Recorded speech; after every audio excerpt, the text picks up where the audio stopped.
Hello everybody. आज की इस वीडियो में मैं डिस्कस करने जा रहा हूँ ब्लैक होल। और ब्लैक होल का जो कंसेप्ट है वो डिस्कस करूँगा, उसका मैथमेटिकल डिस्क्रिप्शन भी एक्सप्लेन करूँगा इस वीडियो में। साथ साथ जो करंट ब्रेक थ्रू है जो अभी न्यूज़ में रहा है ब्लैक होल, उसे भी डिस्कस करूँगा। और साथ साथ कुछ ग्रेट साइंटिस्टों को ट्रिब्यूट भी दूंगा जिसमें बड़े बड़े नाम होंगे साइंटिस्टों के। तो ये इस टॉपिक का वो है और मुझे उम्मीद है कि काफ़ी बेनिफिशियल होगा सभी स्टूडेंटों के लिए। और फिजिक्स में इंटरेस्ट डेवलपमेंट के लिए बहुत ही महत्वपूर्ण मेरे लेक्चर डिलीवर कर रहा हूँ। सबसे पहले बताना चाहूँगा कि जो लाइट है वो इंटरेक्शन करती है विद द मासिव बॉडीज। कि अगर लाइट पास होती है किसी समय पे एक स्टार के पास से जिसका मास बहुत ज़्यादा होता है, तो लाइट के पाथ के अंदर कर्वनेस आ जाती है। जो लाइट है वो हल्की सी बेंड हो जाती है। तो उसके लिए आइंस्टीन कंसेप्ट था कि भाई, आइंस्टीन कहते थे कि ग्रेविटेशनल फोर्स जो है वो लाइट के ऊपर भी इम्पोज होगा और एक फोर्स लगने लगेगा जो फोटोन है। फोटोन की जो एनर्जी होती है वो एच न्यू होती है, जहाँ न्यू फ्रीक्वेंसी होती है और एच प्लांक कांस्टेंट। और आइंस्टीन कहते थे कि एनर्जी और मास आपस में इंटरचेंजेबल है और एनर्जी और मास में रिलेशंस उन्होंने कहा ई बराबर एम सी स्क्वायर होता है।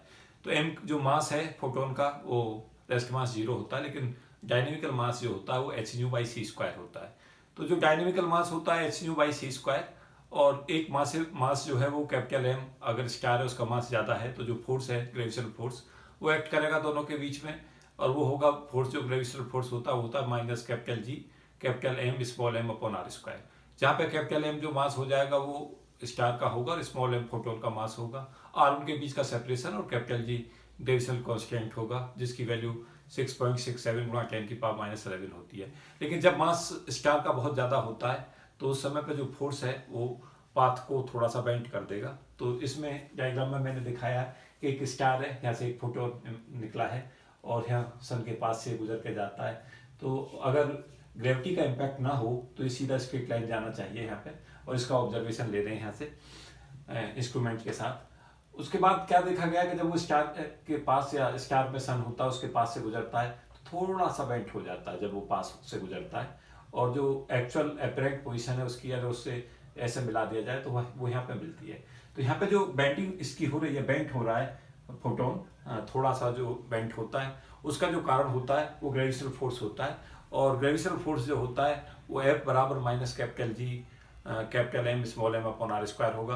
और जहाँ पे स्मॉल एम की value h nu by c square होगी और कैपिटल एम यहाँ पे सन के पास से गुजर रहा है तो मास ऑफ सन होगा, तो उसकी वजह से वो होती है। तो यहाँ से हमें ये कन्फर्म होता है कि जो मास है वो फोटोन डायनेमिकल मास रखता है और उसकी value h nu by c square होती है। तो आइंस्टीन कंसेप्ट यहाँ पे अप्लाई हो गया क्योंकि आइंस्टीन की बराबर m c square theory apply हुई। और प्लांक की जो थ्योरी थी वो ये थी कि जो फोटोन है उसके पास जो एनर्जी होती है वो एच न्यू होती है। तो फोटोन डायनेमिकल मास रखता है h nu by c square. Einstein ने काफ़ी प्रयास किया और आइंस्टीन यूनिफिकेशन चाहते थे फोर्सों का, और आइंस्टीन ने काफ़ी प्रयास भी किए। आइंस्टीन ने भी प्रयास किया कि यूनिफिकेशंस में जो इलेक्ट्रोमैग्नेटिक फोर्स को ग्रेविटेशनल फोर्स के साथ में कोई आपस में कोरिलेशंस किया जाए, लेकिन आइंस्टीन उसमें सफल नहीं रहे और आइंस्टीन उस थ्योरी को डेवलप नहीं कर पाए। तो आइंस्टीन की एक असफलता थी। हालांकि उनके बहुत ग्रेट कंट्रीब्यूशंस हैं। उनका बड़ा कंट्रीब्यूशन है कि उन्होंने लगातार ऐसे रिसर्च पेपर दिए कि जो समय की सबसे बड़ी प्रॉब्लम्स थी उनको सॉल्व आउट किया था। लेकिन दो जगह पे आइंस्टीन सक्सेसफुल नहीं रहे। एक कंसेप्ट था यूनिफिकेशंस का, जहां इलेक्ट्रोमैग्नेटिक को ग्रेविटेशन फोर्स के साथ में कनेक्ट नहीं कर पाए, दोनों अलग अलग डिफरेंट ब्रांच बनी रही। तो यूनिफिकेशंस पे काम किया उन्होंने लेकिन सफलता नहीं लगी। और दूसरा, वो क्वांटम मैकेनिक्स को विजुलाइज नहीं कर सके और क्वांटम मैकेनिक्स को लास्ट तक एक्सेप्ट नहीं कर पाए। तो आइंस्टीन के साथ ये थी सक्सेसफुल एक पर्सनैलिटी है, ग्रेट साइंटिस्ट आइंस्टीन, और ग्रेट टू ग्रेटेस्ट में गिने जाते हैं। 1900 से और 2000 तक जो टाइम मैगजीन का पोल था उसमें सबसे ज़्यादा वोटिंग मिली कि अर्थ को सबसे ज़्यादा इन्फ्लुएंस अगर किसी ने किया है तो आइंस्टीन ने किया है। और उनको इतना बड़ा ऑनर दिया जाता है कि एक समय तो ऐसा था कि फिजिक्स ही आइंस्टीन और आइंस्टीन ही फिजिक्स हो गए थे। तो लगातार उन्होंने जो उस समय की प्रॉब्लम्स थी वो सब सॉल्व आउट की। आइंस्टीन का जो वो था रिलेटिविटी में कंट्रीब्यूशंस था, उन्होंने कहा कि ई और एनर्जी और मास आपस में इंटरचेंजेबल हैं। एक बहुत ही इंपॉर्टेंट डिस्कशन था ई बराबर एम सी स्क्वायर उनका। उसके अलावा फोटोइलेक्ट्रिक इफेक्ट को एक्सप्लेन किया आइंस्टीन ने, और साथ साथ ब्राउनियन मोशन पे एक्सप्लेनेशन थ्योरी आई आइंस्टीन की। उसके अलावा भी उनके बड़े रोल थे। उन्होंने स्टिमुलेटेड इमिशंस को प्रपोज किया, जिन्हें आइंस्टीन ने भी कोफिशिएंट रहा, और बाद में लेजर की थ्योरी भी डेवलप हुई उसी के ऊपर। तो बड़ा नाम है आइंस्टीन का। रेडियो एक्टिविटी में हमें उन्हें ऑनर देते हुए आइंस्टीनियम एक रेडियो एक्टिव एलिमेंट का नाम दिया गया है, और फोटोइलेक्ट्रिक इफेक्ट की एक्सप्रेशंस पर आइंस्टीन को नोबेल प्राइज दिया गया है। तो आइंस्टीन की थ्योरी का कंफर्मेशन है ब्लैक होल भी, और ब्लैक होल जो कंसेप्ट है वो बेसिकली कंफर्म कर रहा है कि जो आइंस्टीन का कंसेप्ट था कि एनर्जी और मास दोनों आपस में कोरिलेट होते हैं, और जो फोटोन है उसका डायनेमिकल मास hν/c² होता है। तो फर्दर कंफर्मेशन है। मैं बताना चाहूँगा कि जो करंट ब्रेक थ्रो है वो क्या है, और करंट ब्रेक थ्रो में क्या हमें मिला है। तो इसके अंदर सुपरमासिव ब्लैक होल ऑब्जर्व किया गया है। मैसर 87 इसकी जो शेप है वो इलिप्टिकल है, और लार्जेस्ट और मोस्ट मासिव पार्टिकल है जो अभी तक ऑब्जर्व हुआ है, बहुत बड़े साइज का है। ये 8 हॉरिजन टेलीस्कोप लगा के ऑब्जर्व किया गया है, और टेलीस्कोपों का सबका अगर साइज देखा जाए तो साइज ऑफ अर्थ के ऑर्डर का है, क्योंकि बेसिकली जो यहाँ से उसकी जहाँ पे ऑब्जर्वेशंस आया है ब्लैक होल का, उसकी जो डिस्टेंस है वो बहुत ज़्यादा है। तो एक जो टेलीस्कोप है उसकी हेल्प से ऐसा नहीं कर सकते हम कि उसका ऑब्जर्वेशंस ले सकें। तो 8 जो है बड़े बड़े मेजर टेलीस्कोप लगाए गए हैं जो हॉरिजॉन्टल टेलीस्कोप है, और जो ये होल है वो रोटेटिंग ब्लैक होल्स ऑब्जर्व किया गया है। साथ साथ ये स्ट्रेंथ ऑफ ग्रेविटी और ग्रेविटेशनल वेव का कंफर्मेशन करता है। मैं साथ साथ ये भी बताना चाहूँगा कि बहुत बड़ी जो तादाद है साइंटिस्ट की वो इस फील्ड में काम कर रही थी। करीब 200 साइंटिस्ट इसमें वर्क कर रहे थे डे टू नाइट, और उसके अलावा उन्हें भी 2 डिकेड से वो लगातार वर्क कर रहे थे जो ये ब्रेक थ्रू मिला है। और इसमें ये कोशिश की जा रही थी कि ब्लैक होल जो है किसी भी तरीका से हम उसे डिटेक्ट कर पाएँ और उसे विजुलाइज कर पाएँ। तो विजुलाइज का पहला केस है जब ब्लैक होल को विजुलाइज किया गया है with the help of the जो हॉरिजॉन्टल टेलीस्कोप्स हैं 8, उनकी हेल्प से। ये जो काम था ये मेरे साथ साथ बता दूं कि ये JP ल्यूमिनेट साइंटिस्ट हैं जो ब्लैक होल इमेज पे बोल चुके थे सन 70s के दशक में, जिन्होंने कहा था सन 70 में कि एक समय जल्दी ही आएगा जब ब्लैक होल की इमेज ले ली जाएगी। तो वो उस सन 70 के दशक से अब हम उसकी इमेज ले पाए हैं।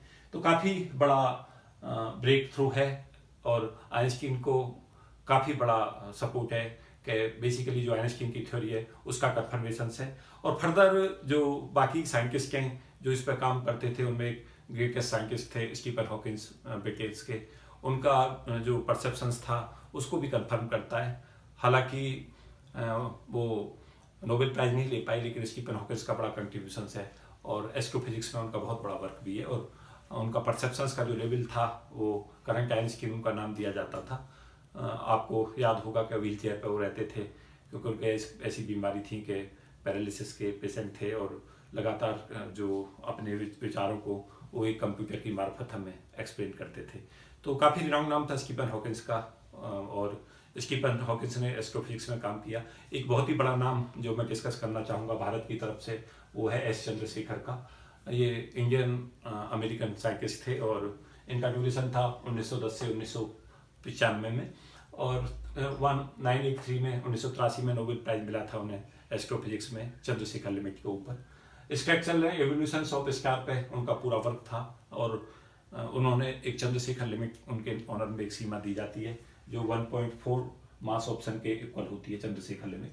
और ये चंद्रशेखर लिमिट वाइट ड्वार्फ और न्यूटन स्टार के बीच की कड़ी है कि जब मास किसी का स्टार का 1.4 मास ऑप्शन से कम होता है, ज़्यादा होता है, तो वो वाइट ड्वार्फ होता है। और जब मास 1.4 मास ऑफ सन और 3 मास ऑप्शन के बीच में होता है तो न्यूट्रॉन स्टार होता है। और जब मास की वैल्यू 3 मास ऑप्शन से ज़्यादा हो जाती है तो वो कॉन्ट्रैक्ट करने लगता है, और जब उसकी रेडियस 2gm/c² के बराबर होती है, जिसे स्कर्वर्ड चाइल्ड रेडियस कहते हैं, जब इसकी ये वैल्यू इस ऑर्डर की होती है, मास 3 मास ऑप्शन के बराबर होता है, तो उस समय पे जो स्टार है वो न्यूट्रॉन स्टार से ब्लैक होल में कन्वर्ट हो जाता है। तो स्टूडेंट्स के दिमाग में जनरली चलता रहता है कि बेसिकली जो ब्लैक होल है वो है क्या और किस तरीका से उसका फंक्शन है। तो ब्लैक होल बेसिकली एक ऐसा मैकेनिज्म है जिसके साथ में क्या होता है कि अगर कोई चीज़ उसके अंदर समा जाए एक बार, इवन दो फोटोन भी उसके अंदर चला जाए ब्लैक होल्स में, तो वो भी फिर वापस नहीं आ सकता। तो whatsoever the things which can move into the black holes, then it never emerge out from the black hole, even the photon. तो ग्रेविटेशनल इंटेंसिटी जो जी होती है, स्मॉल जी, वो होती है हमारी capital G M upon are square. तो r जब 2 से 3 किलोमीटर की रेंज की हो जाती है, मास जो है 3 मास ऑफ सन से ज़्यादा हो जाता है, तो स्मॉल जी होती है जो एक्सेलेरेशन ड्यू टू ग्रेविटी होती है, वो बहुत ज़्यादा हो जाती है, और वो इतनी ज़्यादा हो जाती है कि फोटोन भी वहाँ से एस्केप नहीं कर पाता। तो ये उसका जो बेसिक मैकेनिज्म है वो ये है कि रेडियस का बहुत कम होना और मास का बहुत ज़्यादा होने से ग्रेविटेशनल इंटेंसिटी प्रोड्यूस हो जाती है, और जो उसके अंदर कोई बॉडी चली जाती है वो फिर एस्केप नहीं करती। आपको याद होगा कि बारामुदा ट्रायंगल में एक रीजन्स के बारे में कहा जाता है कि अगर उस पर्टिकुलर रीजन्स के अंदर कोई भी जहाज चला जाता है तो वो उस रीजन से वापस नहीं आता।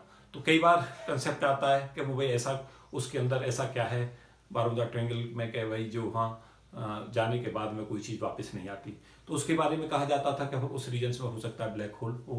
एक उड़ंत अस्थि कंसेप्ट आया था कुछ सालों पहले, डिस्कस होता था कि कुछ उड़ंत अस्थियाँ होती हैं यूनिवर्स में, और जो एरोप्लेन वगैरह कुछ होते हैं उनको गायब कर देती हैं। तो उसमें भी कंसेप्ट फिर लोग यही कहते थे कि ब्लैक होल्स का, हालांकि वो कन्फर्मेशन से नहीं आए उन चीज़ों के, और वो बेसिकली अभी भी उनका कन्फर्मेशन होना बाकी है। लेकिन जहाँ पे भी जो चीज़ें गायब होती हैं कोई भी मासिव बॉडीज, तो उनके बारे में फिर यही कहा जाता है कि कोई ऐसा रीजन तो नहीं है कि उसके अंदर जो ब्लैक होल्स हों, और ब्लैक होल में कोई चीज़ अगर चली गई हो फिर वो वापस ना आई हो। तो इस तरीक़ा से उसको एक्सप्लेन करते हैं। मैं साथ साथ ही बताना चाहूँगा कि जो इसके अंदर जो इम्पोर्टेंट है वो ये है कि इसका कंसेप्ट मैथमेटिकल कैसे एक्सप्लेन किया जाए। तो यहाँ पे मैंने मैथमेटिक्स इसका डेवलप किया है ब्लैक होल का, और वो ग्रेविटेशनल फ्लैगशिप से उसको कनेक्ट किया है। तो मैं समझाता हूँ कि कैसे ग्रेविटेशनल शिप से और मैथमेटिकल डिस्क्रिप्शन इसका ब्लैक होल का हम समझाते हैं। तो इसके अंदर जो एक स्टार है जिसका मास m है और इसकी रेडियस r है।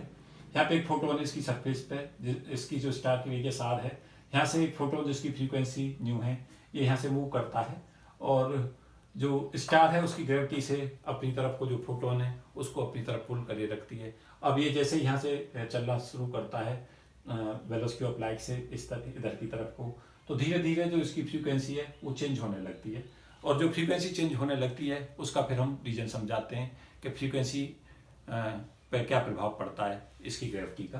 तो उसको समझाया जा रहा है कि frequency associated with a photon moving towards the earth increases. जब कोई फोटोन अर्थ की तरफ को मूव करता है तो उसकी जो फ्रीक्वेंसी है वो इंक्रीज करती है, और frequency of photon moving away decreases. जब ये फोटोन दूर जाता है तो उसकी फ्रीक्वेंसी डिक्रीज होती है। तो इस कंसेप्ट को हमें समझाना है कि ऐसा क्यों होता है। तो इसको समझाने के लिए हम क्या कर सकते हैं कि यहाँ पे जो फोटोन है उसका जो रेस्ट मास 0 होता है, लेकिन डायनेमिकल मास E बराबर mc स्क्वायर, E बराबर एच न्यू से m बराबर होता है h nu by c square. तो m की वैल्यू को h nu by c square रख दें, और पोटेंशियल एनर्जी का फॉर्मूला होता है कि अगर एक बॉडी है, स्टार का मास m है और फोटोन का मास स्मॉल m है, और उनके बीच का सेपरेशन अगर r है, तो पोटेंशियल एनर्जी होगी minus G capital M small m upon r। G यहाँ पे ग्रेविटेशनल कांस्टेंट है जिसकी वैल्यू होगी जी इक्वल टू 6.67 गुणा 10 की पावर -11। तो यहाँ से m की वैल्यू को पुट कर दिया हमने। उसके बाद एनर्जी जब हम लेंगे फोटोन की, फोटोन के पास जो एनर्जी है वो एच न्यू है, और ये काइनेटिक एनर्जी की फॉर्म में पोटेंशियल एनर्जी जो हो गई वो यहाँ से लिख लें minus G M h nu by c square are. तो यहाँ से एनर्जी आ जाएगी एच न्यू और कॉमन निकाल दें 1 माइनस जी एम अपॉन सी स्क्वायर आर। अब आप ये लार्ज डिस्टेंस पे जैसे जैसे यहाँ से चलता चला जाएगा तो इसके जो ग्रेविटी का असर है जो स्टार की का, वो उस पर कम असर देगा जैसे जैसे वो दूर जाएगा। तो जो स्टार की ग्रेविटी है उसका असर कम होता चला जाएगा। तो स्टार की ग्रेविटी के कम असर होने से जो पोटेंशियल एनर्जी है वो 0 की तरफ अप्रोच करने लगेगी। तो उसके बाद फोटोन एनर्जी मान लें कि बहुत दूर जाने पर उसकी जो फ्रीक्वेंसी है वो न्यू डैश हो जाती है, तो उस समय पर एनर्जी जो होगी वो एच न्यू डैश होगी, और पोटेंशियल एनर्जी को उस समय पर हम 0 ले लेंगे, क्योंकि जो दूर जाने से उसके ऊपर ग्रेविटी का इम्पैक्ट काफ़ी कम हो जाएगा जब ज़्यादा दूर चला जाएगा। तो उसके बाद एनर्जी कंजर्वेशन लॉ लगा दें। यहाँ पे जो एनर्जी है और जो बहुत दूर जाने पर उसकी एनर्जी है, क्योंकि एनर्जी का कहीं लॉस नहीं हो रहा, फ्री स्पेस में फोटोन जा रहा है, तो एनर्जी कंजर्वेशन ओबे करा दें। तो ई बराबर एच न्यू डैश होगा, तो एच न्यू डैश बराबर एच न्यू, यहाँ से इसको इसके बराबर कर दें एच न्यू डैश के। न्यू डैश फ्रीक्वेंसी है बहुत दूरी पे चलने पर, तो यहाँ से एच न्यू डैश बराबर एच न्यू और ब्रैकेट में आ जाएगा 1 minus G M upon C square are. तो यहाँ से हम देख रहे हैं कि जो न्यू डैश की वैल्यू है ये न्यू के मुकाबले जो होगी वो कम होगी। तो न्यू डैश की जो वैल्यू है वो न्यू बड़ा हो जाएगा और न्यू डैश कम हो जाएगा। ये कहा जा रहा है कि frequency of photon moving away decreases. तो फ्रीक्वेंसी जो होगी जब वो मूविंग अवे जाएगा तो डिक्रीज होती जाएगी, और जो चेंज आ जाएगा फ्रीक्वेंसी का वो हम निकाल लेंगे, म्यू डैश अपॉन म्यू कर देंगे, एच से एच कैंसिल आउट करके ये 1 माइनस जी एम अपॉन सी स्क्वायर आर आ जाएगा। इसमें del mu upon mu calculate कर लेंगे यहाँ से, mu dash minus mu upon mu is equal to 1 minus mu dash upon mu बराबर G M upon C square are. तो ये हमारा एक्सप्रेशन आ जाएगा, change in frequency del mu, ये ओरिजिनल फ्रीक्वेंसी, और ये वैल्यू होगी जी एम अपॉन सी स्क्वायर आर के। ये ग्रेविएशन एक्सेप्ट का फॉर्मूला होता है, इसको भी रिमेंबर रखें। साथ साथ एक जो बहुत इंपॉर्टेंट चीज मैं यहाँ डिस्कस करना चाहूँगा वो ये है कि अगर हमारी आर की वैल्यू यहाँ से हम देखें, अगर आर की वैल्यू जी एम अपॉन सी स्क्वायर में इसमें लिख दूँ तो म्यू डैश अपॉन म्यू की वैल्यू जो होगी वो जीरो हो जाएगी, म्यू डैश बराबर जीरो होगा। इसका मतलब हुआ कि फोटोन की जो फ्रीक्वेंसी है वो जीरो हो गई। इसका मतलब ये हुआ कि फोटोन की फ्रीक्वेंसी म्यू डैश जीरो होने का मतलब है कि ये आगे नहीं जा पा रहा है बल्कि यहीं कहीं ट्रैप हो गया है। तो जब रेडियस की वैल्यू जी एम अपॉन सी स्क्वायर के ऑर्डर की हो जाएगी तो म्यू डैश जीरो हो जाएगा, तो फोटोन उसी के अंदर ट्रैप हो गया है और जो उसका जो बाहर की तरफ को जो ओरिजिन है वो खत्म हो गया है, वो यहाँ से एस्केप ही नहीं कर पाएगा।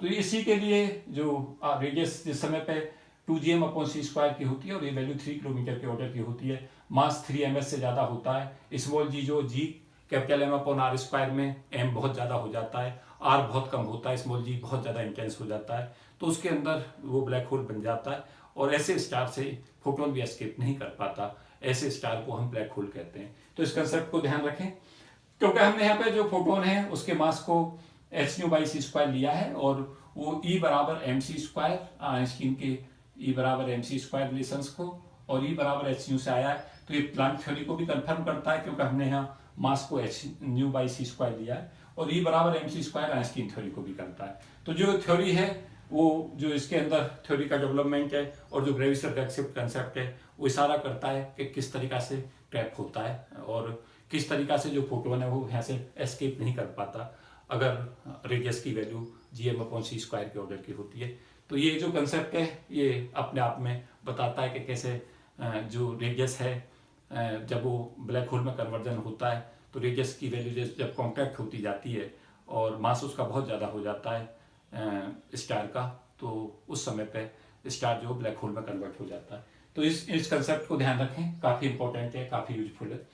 साथ साथ मैंने लिखा है कि आइंस्टीन का जो जनरल रिलेटिविटी है वो कंफर्म हुई है एक बार, और जो प्लांक थ्योरी है उसको भी कंफर्मेशन मिला है। तो आइंस्टीन के ई बराबर एम सी स्क्वायर रिलेशंस को कंफर्म किया है, और आइंस्टीन का ये मानना कि ग्रेविटी का जो इम्पैक्ट है अगर इवन फोटोन भी किसी रीजन से पास करता है तो ग्रेविटी का इफेक्ट उस पर भी आता है, उसको भी कंफर्मेशन से मिला है। साथ साथ ब्लैक होल्स जो थ्योरी है उस पर जो काम किया है लगातार चंद्रशेखर जी ने, और जो इंडियन साइंटिस्ट रहे मैं थोड़ा कुछ और उनके बारे में बताना चाहूँगा। इनका काम ब्लैक होल पे था और प्रोफेसर रहे हैं यूनिवर्सिटी ऑफ शिकागो में, 1937 से लेकर 1995 में तक के ड्यूरेशंस में वो शिकागो के अंदर प्रोफेसर्स थे यूनिवर्सिटी में, और फेलो रॉयल सोसाइटी रहे FRS, और काफ़ी बड़ा नाम उनका रहा है पूरी साइंटिफिक कम्युनिटी में, और बहुत सारे प्राइज उनके नाम हैं, और बहुत सारा वर्क उन्होंने US में जाके किया, और लाहौर में बॉर्न हुए थे 1910 में वो। तो भारत में भी उन्हें पद्म विभूषण की उपाधि दी गई और काफ़ी बड़ा ऑनर उनको दिया जाता है भारतीय साइंटिस्टों में। तो इंडियन का ओरिजिन था, बाद में उन्होंने सिटीजनशिप ले ली थी US की। तो कुछ मैं उनके बारे में बता रहा था, चंद्रशेखर लिमिट के बारे में बता रहा था। साथ साथ 2-3 चीज़ें और भी डिस्कस करूँगा। नोबेल प्राइज़ आया, इसमें लगातार काम चल रहा है ग्रेविटेशनल वेव के कन्फर्मेशन पे कि ग्रेविटेशनल वेव्स जनरेट होती हैं, और ये जो नोबेल प्राइज़ था 2017 का वो मिला R20 को, जो प्रोफेसर है MIT यूनिवर्सिटी के अंदर, और के थॉर्नले और बैरिस को कैलिफोर्निया इंस्टीट्यूट ऑफ टेक्नोलॉजी के हैं। इनको discovery of ripples in space gravitational wave के जो कंसेप्ट है उसको एक्सप्लेन करने के लिए और ऑब्जर्व करने के लिए ये नोबेल प्राइज आया 2017 का। तो ये भी काफ़ी न्यूज में रहा, और अब जो उम्मीद है 2020 में, क्योंकि बहुत बड़ा ब्रेक थ्रू है डिटेक्शंस होना ब्लैक होल का, क्योंकि ब्लैक होल्स के बारे में थ्योरी बहुत सारी थी लेकिन ब्लैक होल को पहली बार देखा गया है, और काफ़ी बड़े साइज का ब्लैक होल है, अर्थ से काफ़ी ज़्यादा डिस्टेंस के ऊपर है, और जो टेलीस्कोप भी हैं वो इतने बड़े साइज के उसमें यूज करने पड़े जो अर्थ के अर्थ का जो साइज है उसके ऑर्डर के तो इसके टेलीस्कोप हैं, तब हम इसको ऑब्जर्व कर पाए हैं। तो बहुत सारे लोग 200 साइंटिस्टों का 2 डिकेड से जो मेहनत चल रही थी वो सफल हुई है, और जो अर्थ की और बहुत सारी जो अर्थ के चारों तरफ जो घटनाएं हैं और जो बाकी की इम्पैक्ट्स हैं उन पर भी डिस्कशन जारी है। तो यहाँ डिस्कशन है कि जो उम्मीद है कि 2020 का जो नोबेल प्राइज है उसमें ये कम्पिटिटर्स रहेंगे जिन्होंने इस पर काम किया है। इसकी जो साइंटिस्टों को जो लीड कर रहे हैं उनका नाम है सीफ डोलमेनन, ये इसके फाउंडर है प्रोजेक्ट के जिसने ये ब्रेक थ्रू पाया है। तो ये नोबेल प्राइज की लिस्ट में है। एक हेलो फेल्की हैं जिन्होंने सेमिनार के जो पेपर है, जो ये पूरा वर्क है उसको पूरे को कॉन्साइज करके पेपर लिखा है, तो ये भी न्यूज में है फेल्के। तो इनके भी चांसेज हैं नोबेल प्राइज के। और रो केरल हैं जिन्होंने रोटेटिंग ब्लैक होल कंसेप्ट को दिया थ्योरी, और यहाँ पे जो है रोटेटिंग ब्लैक होल का ऑब्जर्वेशन उन्होंने किया है। साथ साथ ये जेपी ल्यूमिनेट भी दौड़ में हैं जिन्होंने ब्लैक होल इमेज पे पहले प्रोजेक्शन कर दिया था सन 70 के दशक में, ये भी नोबेल की लिस्ट में है। तो उम्मीद है कि इन चारों में से या तो कंबाइंड नोबेल प्राइज आ सकता है या इंडिविजुअल भी किसी को मिल सकता है। तो ये रनिंग रेस में है नोबेल प्राइज की। तो काफ़ी यूजफुल और काफ़ी इंपॉर्टेंट डिस्कशंस में इस पर दे रहा था।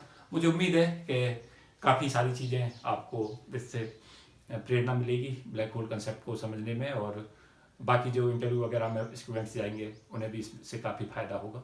तो ये वीडियो मेरी तरफ से जो है देश के सभी यूथ को समर्पित है, उनको समर्पित है जो फिजिक्स में इंटरेस्ट रखते हैं, और उनको समर्पित है जो जानना चाहते हैं कि फिजिक्स में कैसे ब्लैक होल्स बनते हैं और कैसे हमारे ब्लैक होल्स जो है वो जीवन में चेंज लाते हैं। तो इन चीज़ों को मैं डिस्कस कर रहा था।